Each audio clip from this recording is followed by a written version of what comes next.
వైసీపీకి తాజాగా జరిగిన ఎన్నికల్లో భారీ ఎదురు దెబ్బ తగిలిన విషయం తెలిసిందే. దీంతో ఆ పార్టీ బలోపేతానికి వైఎస్ జగన్మోహన్ రెడ్డి దృష్టి పెట్టారు. ఇప్పటికే పార్టీలో కొన్ని కీలక మార్పులు చేర్పులు చేస్తున్న ఆయన తాజాగా మరో కీలక నిర్ణయం తీసుకున్నారు. వైఎస్ జగన్ కుటుంబానికి అత్యంత సన్నిహితుడైన చంద్రగిరి మాజీ ఎమ్మెల్యే చెవిరెడ్డి భాస్కర్ రెడ్డిని రాష్ట్ర పార్టీ ప్రధాన కార్యదర్శిగా నియమించారు. ఆయనకి ఏకంగా 25 పార్టీ అనుబంధ విభాగాల పర్యవేక్షణ బాధ్యతలను అప్పగించారు. అదే ఇప్పుడు వైసీపీలో అసంతృప్తికి కారణమైంది. సొంత సెగ్మెంట్లో కొడుకుని గెలిపించుకోలేకపోయిన చెవిరెడ్డి పార్టీ పటిష్టానికి ఏం పనికి వస్తారు అని పలువురు సీనియర్లు ప్రశ్నిస్తున్నారు. వైసీపీ రాష్ట్ర ప్రధాన కార్యదర్శిగా చెవిరెడ్డి భాస్కర్ రెడ్డిని నియమించారు పార్టీ అధ్యక్షుడు. పార్టీకి అనుబంధంగా ఉన్న 25 విభాగాల పర్యవేక్షణ బాధ్యతలు కూడా అప్పగించారు మాజీ ముఖ్యమంత్రి జగన్. వైసీపీకి తాజాగా జరిగిన ఎన్నికల్లో భారీ ఎదురుదెబ్బ తగిలిన విషయం తెలిసిందే. దీంతో ఆ పార్టీ బలోపేతానికి వైఎస్ జగన్మోహన్ రెడ్డి దృష్టి పెట్టారు. ఇప్పటికే పార్టీలో కొన్ని కీలక మార్పులు చేర్పులు చేస్తున్న ఆయన తాజాగా మరో కీలక నిర్ణయం తీసుకున్నారు. ఆ క్రమంలో జగన్ కుటుంబానికి అత్యంత సన్నిహితుడైన చంద్రగిరి మాజీ ఎమ్మెల్యే చెవిరెడ్డి భాస్కర్ రెడ్డికి కీలక బాధ్యతలు అప్పగించడంపై పార్టీ సీనియర్లు ఆగ్రహం వ్యక్తం చేస్తున్నారు.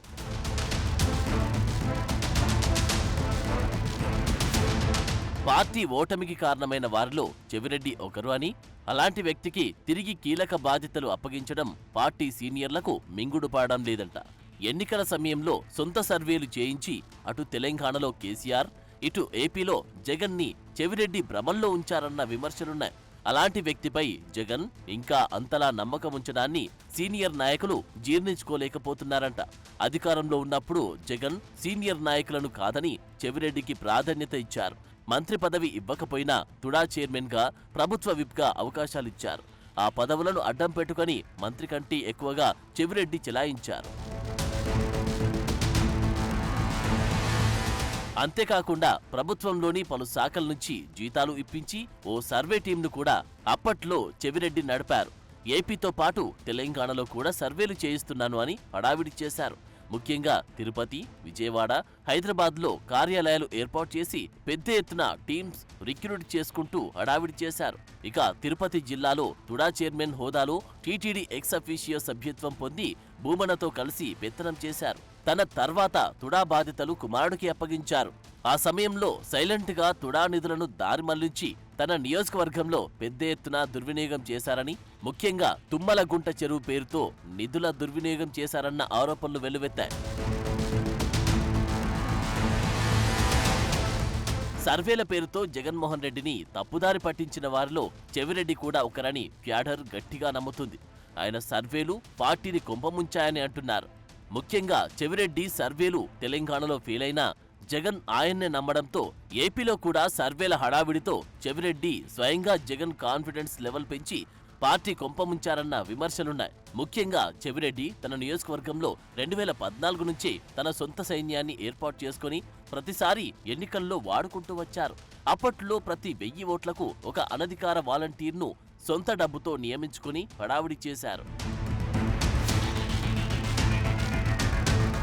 2019 ఎన్నికల్లో అది సక్సెస్ కావడంతో జగన్ రాష్ట్ర వ్యాప్తంగా వాలంటీర్ వ్యవస్థను తీసుకొచ్చారని, అదే ఆయన 30 ఏళ్ల సీఎం కలను నెరవేరకుండా చేసిందని పార్టీ శ్రేణులే అంటున్నాయి. చంద్రగిరిలో తన సొంత సైన్యం ఎలా ఉపయోగపడిందో చెప్పడం వల్లే జగన్ గుడ్డిగా ఫాలో అయ్యారంటారు. జగన్మోహన్ రెడ్డి కుటుంబానికి వీర విధేయుడని చెప్పుకునే చెవిరెడ్డి ఎన్నికల ఫలితాల తర్వాత హైదరాబాద్, తిరుపతి, అమరావతిలోని తన సర్వే కార్యాలయాలు క్లోజ్ చేసి తర్వాత బెంగళూరు షిఫ్ట్ అయ్యారు. అయితే తర్వాత తన కుమారుడు మోహిత్ రెడ్డిపై హత్యాయత్నం కేసు నమోదవడంతో తిరిగి చంద్రగిరి కేంద్రంగా రాజకీయాలు ప్రారంభించారని అంటున్నారు. రాయలసీమకు సంబంధించి పెద్దిరెడ్డి తర్వాత సీనియర్ నాయకులైన అనంతపురం మాజీ ఎంపీ అనంత వెంకటరామరెడ్డి, మాజీ డిప్యూటీ సీఎం నారాయణస్వామి, కర్నూలుకు చెందిన కాటసాని రాంభూపాల్ రెడ్డిలు ఉండగా కేవలం శ్రీకాంత్ రెడ్డితో పాటు చెవిరెడ్డిలకు పార్టీలో కీలక బాధ్యతలు అప్పగించడంపై నాయకులు ఆగ్రహం వ్యక్తం చేస్తున్నారంట. సీనియర్లను గౌరవించకుండా, సామాజిక సమతుల్యత పాటించకుండా మరోసారి తమ సొంత సామాజిక వర్గానికి చెందిన భజన పరులకు జగన్ అవకాశమివ్వడం విమర్శల పాలవుతోంది. ఎన్నికల సమయంలో చంద్రగిరి ఎమ్మెల్యే పులివర్తి నానిపై జరిగిన హత్యాయత్నం రాష్ట్ర వ్యాప్తంగా సంచలనం రేపింది.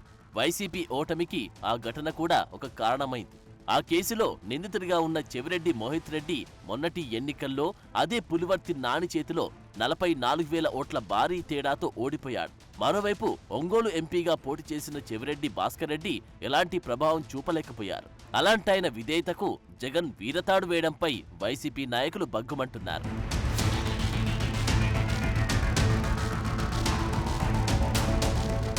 చెవిరెడ్డి సర్వేలు నమ్మి జగన్ చాలా చోట్ల అభ్యర్థులను మార్చేశారు. అలా పోటీ చేసే అవకాశం కోల్పోయిన నాయకులైతే ఇప్పటికీ చెవిరెడ్డికి పార్టీలో దక్కుతున్న ప్రాధాన్యతతో సొంతదారి చూసుకునే పనిలో పడ్డారంట. మొత్తం మీద చెవిరెడ్డి భాస్కర్ రెడ్డికి జగన్ అంత ప్రాధాన్యత ఇవ్వడం వెనుక చాలా లెక్కలే ఉన్నాయంటున్నారు. ఒకానొక దశలో మంత్రి పదవిని కూడా ఆశించకుండా ఆయన పనిచేశారు. అంతేకాదు ఎంతో మంది పోటీలో ఉన్నారని, తనకు లేకపోయినా పర్వాలేదని చెబుతూ చెవిరెడ్డి తన వినయంతో జగన్కు మరింత చేరువయ్యారంట. జగన్ ఇంట్లో మనిషిగా కలిసిపోవడం, జగన్ ఆలోచనల మేరకు పనిచేయడం చెవిరెడ్డి స్పెషాలిటీ. జగన్ ఏ పని అప్పగించినా సరే విజయవంతంగా పూర్తి చేయడం చెవిరెడ్డికి తెలిసిన ప్రధాన విద్య. తనకు నచ్చినట్టు కాకుండా జగన్ మెచ్చేటట్లు పనిచేస్తారన్న పేరుందాయనకి.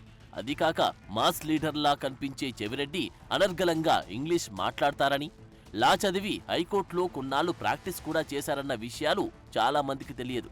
అందుకే ఆయన జగన్కు తెగ నచ్చేశారంట.